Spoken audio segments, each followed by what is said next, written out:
बिस्मिल्लाहिर्रहमानिर्रहीम अस्सलामु अलैकुम। आज की इस वीडियो में हम 9th unit the fantastic shoe maker इसकी एक्सरसाइज में से क्वेश्चन आंसर कर लिए थे। बाकी जो एक्सरसाइज रहती है उसको कंप्लीट करने की कोशिश करते हैं। तो सबसे पहले है choose the best option to answer each question. ठीक है, जो मुनासिब मतलब जो सही जवाब है उसका इंतखाब करें। ज़रीन गुल brothers shoes were extremely durable because he never compromised. यानी कि ज़रीन गुल के जो जूते थे बहुत काफ़ी पायदार होते थे, क्योंकि उसने कभी भी समझौता नहीं किया किस चीज़ से, क्वालिटी खूबी से, ठीक है ना, खासियत से, उसकी जो अच्छी चीज़ों से। ठीक है, फिर है सेकंड पे है इट इज़ एन आर्ट, ये एक फ़न है। अबाउट व्हाट डिड ज़रीन गुल से सो, तो ज़रीन गुल ने किसके लिए ये अल्फाज कहे थे। डीलिंग विद क्लाइंट के मुतालिक नहीं, बल्कि इसके लिए कहते शू चप्पल मेकिंग, चप्पल शू बनाने के लिए। ठीक है, शू बनाने के मुतालिक उसने कहते। थर्ड पे है I was against in Peshawar. ठीक है, dash in this sentence I prefer to, यानी कि वो कहता है आई वाज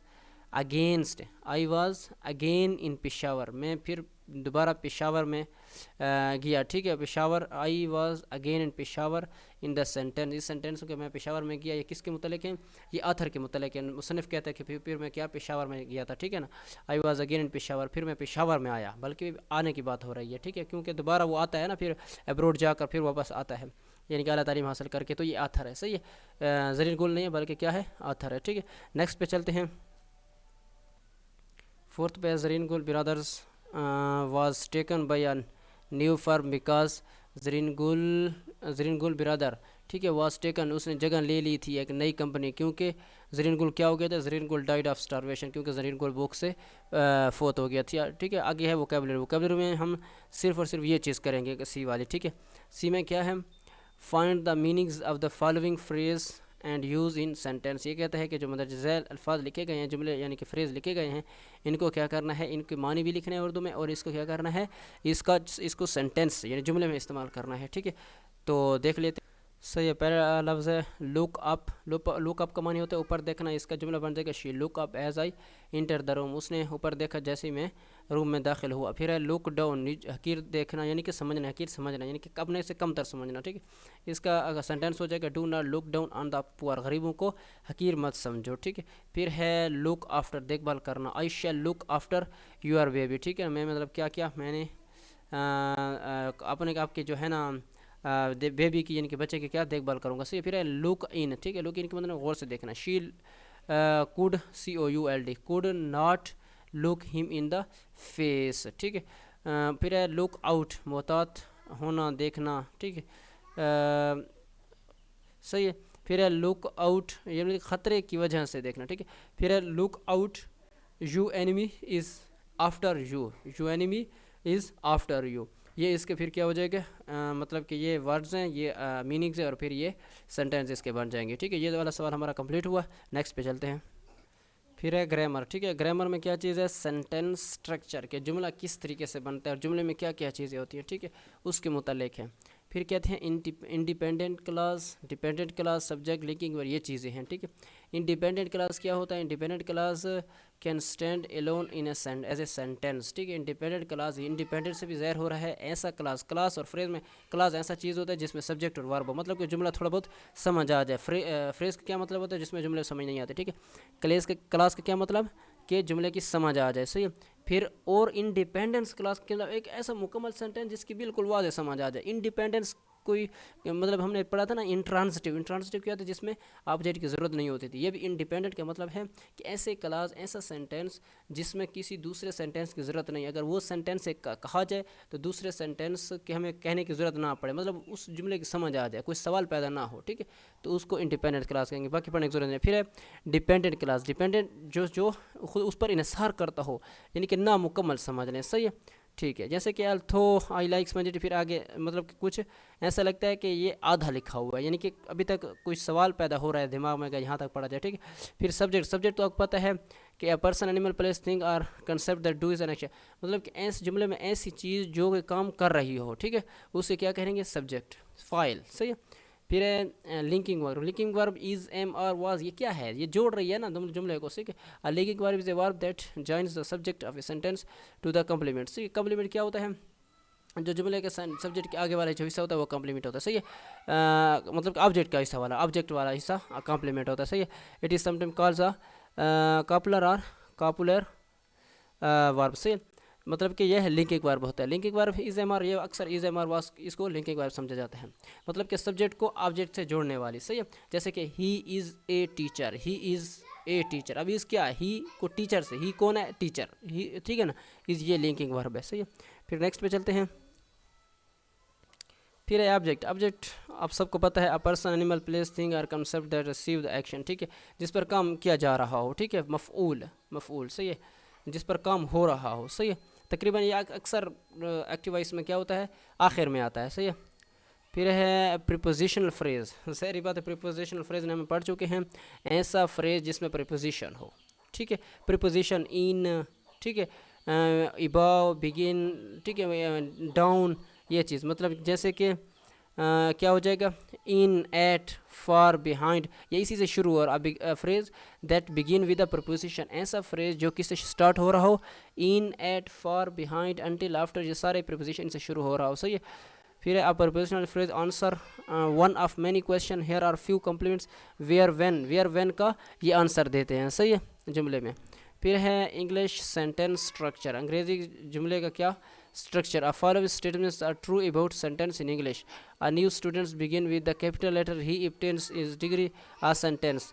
बाकी ये इतना ज़्यादा ज़रूर नहीं, आगे सिंपल, हाँ सिंपल सेंटेंस। अब यहाँ से हमारे जो है ना मतलब एक्सरसाइज शुरू हो रही है, समझने ग्रामर हमारा शुरू हो रहा है, इस चीज़ को ध्यान से समझना है। इसका सिंपल सिंपल सादा जुमला, सादा जुमला, ठीक है, जिसमें कोई चीज़ मुश्किल ना हो, सादा जुमला। जैसे कि देख लेना, a sentence consist of only one clause, जिसमें सिर्फ एक ही क्लास हो। क्लास समझ लेते हैं ना, मतलब सब्जेक्ट ऑब्जेक्ट, सब्जेक्ट ऑब्जेक्ट मिले हों, क्या होता है वो क्लास बन जाता है। फिर with single subject and predicate.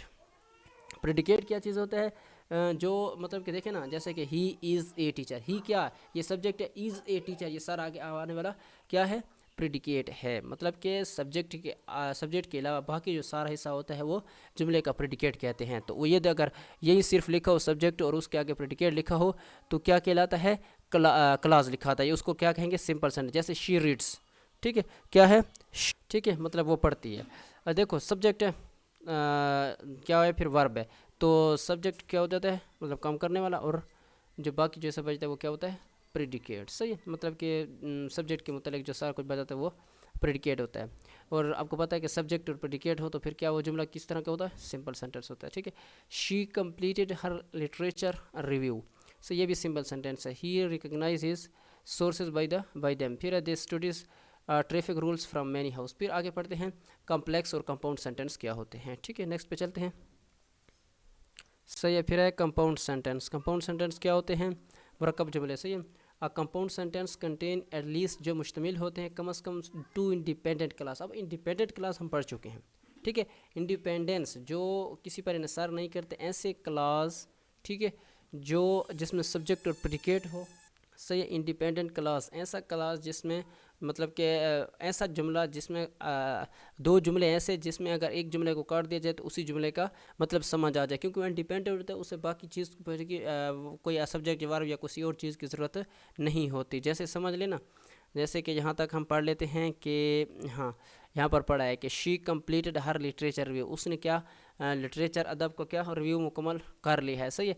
तो अब यहाँ तक समझ आ गई है। फिर वो कहता है एंड शी क्रिएटेड, ठीक है ना, हर रेफरेंस लिस्ट, शी उसने अपना नई जो है ना रेफरेंस लिस्ट बनाई है, सही है।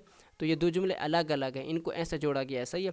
और ये जो दरमियान वाले हो गए ना, ये कोऑर्डिनेट कंजक्शन, ये कंजक्शन होंगे, कंजक्शन की एक किस्म है कोऑर्डिनेट, ये वही वाली होगी, सही है। और ये क्या होते हैं, विद अ सेमी कॉलन, ठीक है। फिर सेमी कॉलन उसके साथ अक्सर जुड़ा होता है, कॉलन या सेमी कॉलन, कॉलन या सेमी कॉलन, सही है ना, कोमा या सेमी कॉलन, ठीक है। कोमा या सेमी कॉलन, ये याद रखें, कोमा या सेमी कॉलन। कोमा ये होता है ये वाला कोमा, ठीक है। फिर होता है सेमी कॉलन, ये वाला सेमी कॉलन है, समझ आ रही है, ये सारा सेमी कॉलन है, ये कॉलन है। इस चीज़ का आप मतलब कि इस तरीके इसको आसान तरीके से समझें कि ऐसे दो जुमले जो आपस में दो सेंटेंस दो जुमले जुड़े होते हैं, दरमियान में उसको जो जोड़ने वाली चीज़ होती है वो या तो क्या होते हैं, कोमा, ठीक है, मतलब कंबाइनेशन किससे होता है, कोमा से, या फिर कोऑर्डिनेट कंजक्शन से होता है, ठीक है। लेकिन उसमें कोमा या सेमीकोलन दोनों में से कोई चीज़ ज़रूर होगी, ठीक है। तो कम्प्लेक्स सेंटेंस क्या होता है? Complex sentence contains at least one independent, एक इंडिपेंडेंट क्लास होगा और बाकी एटलीस्ट वन डिपेंडेंट क्लास, जिसको मतलब जो एक जुमला कहेंगे तो उसके दूसरे की समझ नहीं है, बल्कि ऐसा समझ नहीं कि अगर ये काम करूँगा तो मतलब ये एक नामुकम्मल है ना, तो उसको इंडिपेंडेंट है, डिपेंडेंट है, सही है ना, वो दूसरे पर इन्हिसार कर रहा है, दूसरा उसे कोई चीज़ उसे ज़रूरत है, वो सवाल पैदा कर रहा है, नामुकम्मल है, सही है। तो उसमें अगर कोई एक जुमला नामुकम्मल हो तो क्या करेंगे, वो कम्प्लेक्स हो जाएगा। कम्प्लेक्स कहते हैं पेचीदा को, मुश्किल को, सही है। अच्छा, जैसे सिंपल सेंटेंस, ये एक सादा सा जुमला है, ये है भी सादा सा जुमला, ये है भी सिंपल, और इसका ये सिंपल, ये तो बच्चों वाली बात है। सेकंड पे है आई लाइक प्लेइंग बास्केटबॉल, ठीक है। फिर आ गया है देखो एंड और कॉलन, ठीक है, इस चीज़ को समझो, एक कॉलन कॉमा लगा हुआ है, ठीक है, और फिर क्या लिखा हुआ है, एंड, सही है। ये तो एंड क्या है, ये कोऑर्डिनेट कंजक्शन है, आपको पता है कोऑर्डिनेट कंजक्शन किसमें आ जाए, को क्या होता है, कंपाउंड होता है, सही है। तो बाकी पढ़ने की ज़रूरत नहीं है। फिर है I will help you if you help me. अब देखो इफ़, अगर मैं आपकी मदद करूँगा तो फिर क्या होगा, अगर हम एक डिपेंडेंट क्लास है ना, तो ज़री बात है, जहाँ पर डिपेंडेंट क्लास लगा होता है वहाँ पर कॉम्प्लेक्स होता है, इस चीज़ को आप याद रखें। मतलब कि अगर इसको काट दिया जाए ना इस हिस्से को तो समझ नहीं आएगी, ठीक है, यहाँ इसके समझ नहीं आएगी, तो ये क्या हो जाएगा, कॉम्प्लेक्स हो जाएगा। अब इसको देखें, आई विल प्लेइंग फुटबॉल, मैं फुटबॉल खेलूँगा, सही, इसमें लेकर अगर काट ले तो समझ आती है, सही है। तो इसलिए वो कंपाउंड हो गए, ये कॉम्प्लेक्स हो गया, ठीक है। नेक्स्ट पे है her name is Sachiko and she comes from. अब देखो एंड आ गया है, सही है, तो फिर ये कंपाउंड हो गया, जरी बात है, कोऑर्डिनेट कंजक्शन है। फिर है my mother cook dinner while I was doing my homework, ठीक है, ये फिर भी कोऑर्डिनेट आ गया है, कंजक्शन आ गया, कंपाउंड है। फिर while the dog chase the cat it break loudly, ये फिर कंपाउंड आ गया है, सही है। फिर है अल्थो he worked hard he did not do well in the examination, ठीक है ना। फिर ये अल्थो ही वर्क, अगर अगरचे वो सख्त मेहनत करता है तो क्या होगा, मेहनत करता है तो क्या करेगा, क्या होगा, तो ये उसका नतीजा तो कोई है ना, मतलब नामुकम्मल है, तो ये कम्प्लेक्स हो जाएगा। फिर the boy did not go to the zoo because they went to the park, ये भी कम्प्लेक्स हो जाएगा, ठीक है। तो उम्मीद करता हूँ समझ आ गई होगी। अगर समझ ना आए, कोई मुश्किल हो, कोई चीज़ भी मुश्किल लगी हो तो आप कमेंट्स में पूछ सकते हैं। अगर वीडियो अच्छी लगी हो तो सब्सक्राइब कर दीजिएगा। शुक्रिया, मिलते हैं अगली वीडियो में।